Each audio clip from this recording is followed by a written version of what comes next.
coming here for you at GITEX Global Dubai 2025, the heart of innovation. Let's dive in and see what's shaping tomorrow's technology. Let's go. Well, it's an extremely pleasure meeting you, Harish Chib, the Vice President of Sophos, and we are here at GITEX to ask you a couple of questions. Certainly.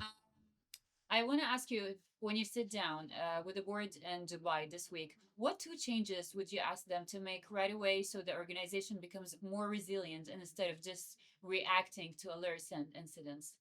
Certainly, it's a very, I would say, necessary question.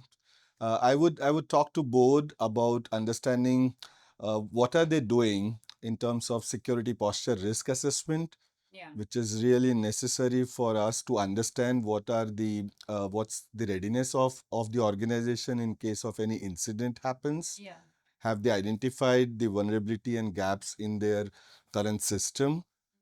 And how well they can recover from this particular incident. So I would say uh, we'll ask them to do security risk posture assessment as one of the top item. And the second item that I would like to recommend is a continuous threat hunting. Like what are they doing to invest to make sure that their particular network is always been monitored, and it's been actively there are incident responders as well as I would say security analysts yeah. which are working to identify the threats inside the organization, detect them and neutralize them.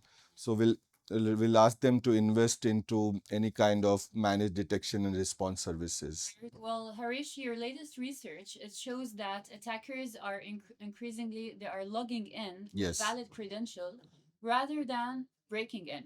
So in practical terms, what is the first control or habit that stops that pattern across MEA enterprises? So I would suggest to adopt multiple factor authentication at whether it's at an application level or any kind of multi-factor authentications. There are multiple available at nowadays, so that's Yeah. number one. Will be there. And second, I would suggest is to go ahead with active directory hygiene, which is very much necessary, and invest into identity security tools. Like we have Sophos has ITDR capabilities now, Yeah. so they should look into that because that will help organizations when there are valid attempts happening with valid credentials, but there can be I would say anonymous logins happenings from different locations. Yeah. So ITDR has a capability to stop and identify, I would say identify first of all these kind of logins Yeah, happening. totally agree. Well, speaking of that, how is Sophos supporting secure digital transformation for its customers in the Middle East? Certainly. So what we are doing is Sophos is becoming a pure play cybersecurity vendor now, Yeah. and to support and resonate with the investments been happening in the region in terms of digital transformation.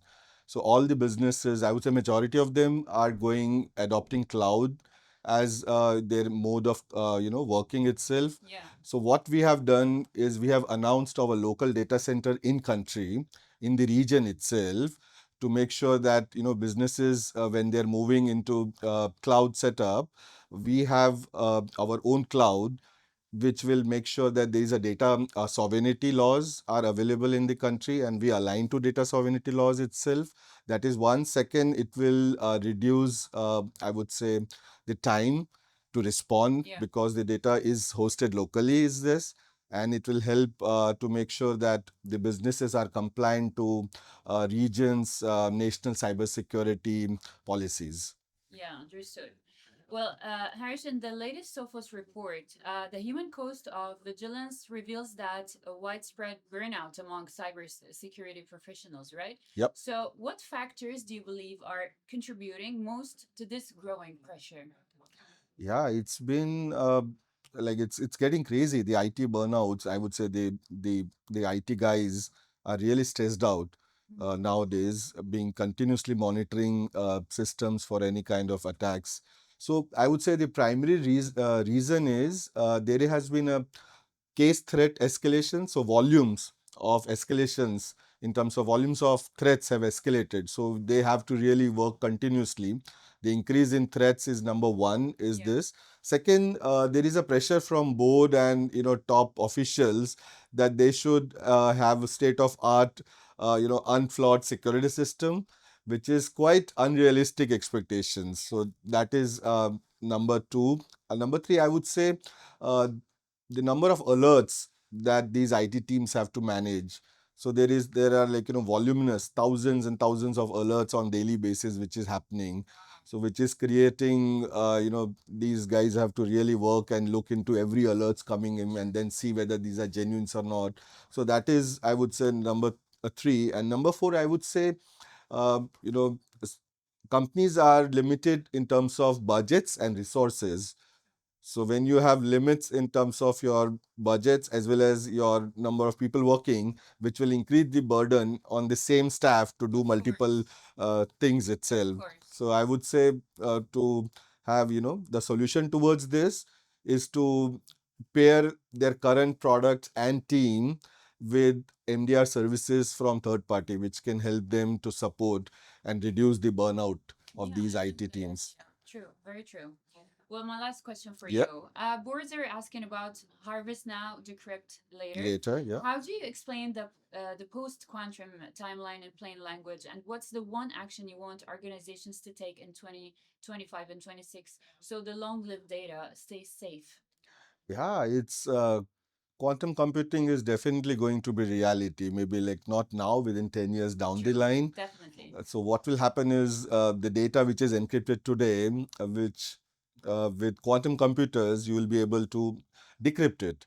Yeah. So that data is no longer safe. So what attackers are doing is trying to steal all the data right now, and then maybe the data which is relevant in 2000, let's say 10 years down the line, they will be able to decrypt it with the help of quantum computers, and will be able to ask for some ransom or something like this. Yeah. So I would say is first of all, organizations need to understand that which data will be long lived, will have relevance after 10 years or 15 years of time period. So first inventorize that particular data is number one.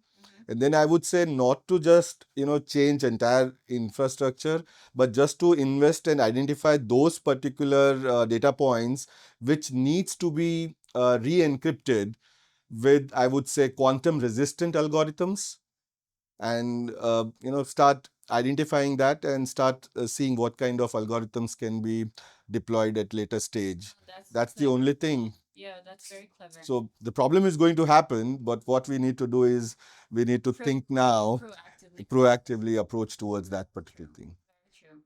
Well, that was it for today, Harish. It's such a pleasure meeting you. Thank you so Likewise, much for Suhad. your time. Thank you for the insights. Yep. And we wish you best of luck at Jitex and your upcoming projects. Thank you, Thank you Suhad. so Thank you much. so much. Appreciate it. Thank you.